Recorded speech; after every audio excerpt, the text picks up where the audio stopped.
অনুভবের বাড়িতে সবাই মেনে নিল না লাজুকে। লাজুকে থাকার অনুমতি দিয়ে দিল সবাই।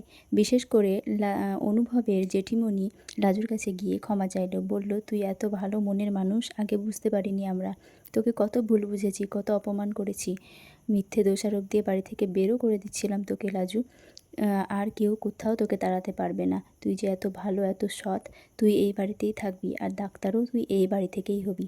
তারপরে যখন ভালো বড় ডাক্তার হবি, ক্লাস এই বাড়ি থেকেই করবি। তখন বড় ডাক্তার হবি, তখন এই বাড়িতে রিপোর্টাররা আসবে, তোর ইন্টারভিউ নিতে আসবে, তখন আমরা সবাই তোর পাশে থাকবো, দু চোখ ভরে তোর ইন্টারভিউ দেখব। লাজু শ্বশুরবাড়িতে যায় এবং খুব ক্লান্ত থাকায় লাজু তাড়াতাড়ি করে ঘুমিয়ে পড়ে এবং খাটে ঘুমোয় না, লাজু মেঝেতে বিছানা পেতে ঘুমিয়ে পড়ে। সুদেব ঘরে এসে দেখে লাজু মেঝেতে শুয়ে আছে। তখন লাজুর এই অদ্ভুত আচরণ দেখে সুদেব কাছে যায় এবং জিজ্ঞাসা করতে থাকে যে, তুই মেঝেতে কেন শুয়েছিস লাজু? তখন লাজু খুব ক্লান্ত থাকে এবং উঠে বলে, এমনি। তারপরে লাজু কথা ঘুরিয়ে ঘুমিয়ে পড়তে যায়। তখন সুদেব বলে, তুই যেন কেমন বদলে গেছিস লাজু। মা ঠিকই বলে, তুই কেমন আলাদা হয়ে গেছিস, তোর কথা কেমন ছাড়া ছাড়া ভাব, তুই আমাকে ভালোবাসিস নে। তখন লাজু বলে, কেন বাজে কথা বলছো, আমি তোমাকেই ভালোবাসি। তখন সুদেব বলে, তুই আমাকেই ভালোবাসিস? তাহলে তিন সত্যি করে বল, তুই আমাকেই ভালোবাসিস। কিন্তু এই তিন সত্যি কাটতে গিয়ে লাজু থমকে যায়, কারণ লাজু তো সুদেবকে ভালোবাসে না, সে তো মনে মনে অনুভবকে ভালোবাসে। তাই অনুভবের কথা চিন্তা করে লাজু আর কিছু বলতে পারে না। তখন সুদেব বুঝে যায় যে লাজু সত্যিই আমাকে ভালোবাসে না, কারণ লাজু তো তিন সত্যি করে সেটা জোর গলায় বলতে পারলো না। তখন সুদেব বলে, তুই আমাকে ভালোবাসিস নি লাজু, তুই ডাক্তার হয়েও আর এখানে ফিরে আসবি নে। মা ঠিকই বলে, এ নিয়ে আবার অশান্তি হবে।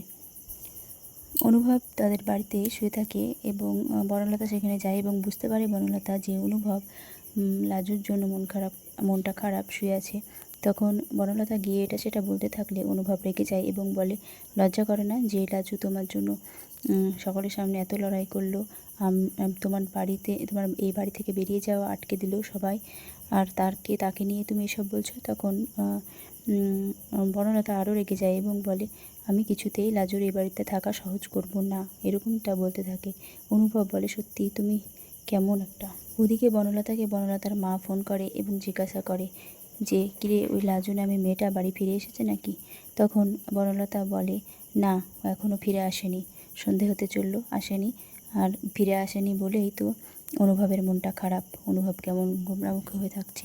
তখন তার মা বনলতাকে বকতে থাকে এবং বলে, তোকে তো আমি আগেই বলেছিলাম ওই মেয়েটাকে লাই দিস না, কিন্তু তুই তো আমার কোনো কথাই শুনিসনি। তুই নিজে মাথায় তুলেছিস, এখন পা থেকে মাথায় তুলেছিস, এখন মাথার উপরে উঠে নাচছে। এবার কি হবে, তোর দোষেই তো সব কিছু হয়েছে। তখন বনলতা বললি, আমি তো বুঝতে পারিনি যে ও এমনটা করবে। ওর মনে মনে এত শয়তানি বুদ্ধি ছিল, আমি কি করে জানবো এত ফোন দিয়ে এঁটেছিল ভেতরে ভেতরে। এরপরে বনলতার মা বলে, তোকে একটা বুদ্ধি দিচ্ছি, আর এই বুদ্ধিমতো কাজটা কর, তাহলে ওই মেয়েটা আর কিছুতেই এই বাড়িতে থাকতে পারবে না। তখন বনলতা বলে, কি বুদ্ধি? তখন বনলতার মা বলে, তোর সুদেবের সঙ্গে কথাবার্তা হয়? তখন বনলতা বলে, না, ওর সাথে আমার কথাবার্তা বলার কি দরকার, না, বলি না। তখন বনলতার মা বলে যে, তুই সুদেবকে ফোন করবি এবং লাজুর সম্পর্কে নানা ধরনের উল্টোপাল্টা কথা বলবি এবং সন্দেহ ওর মনের ভিতর ঢুকিয়ে দিবি, যাতে ও মনে মনে ভাবে যে লাজু অন্য কারোর হয়ে যাচ্ছে, ওকে ভালোবাসবে না, ওর কাছে ফিরবে না।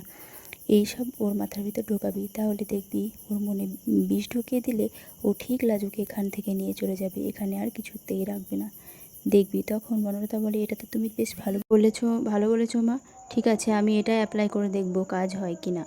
বনলতা সুদেবকে ফোন করে বলে যে, লাজুকে তুমি যে এখানে কলেজে পড়তে পাঠিয়েছো ডাক্তারি, তোমার নাম কি লাজু কারোর সামনে করে? অনুভবের নামই তো সবার সামনে করে।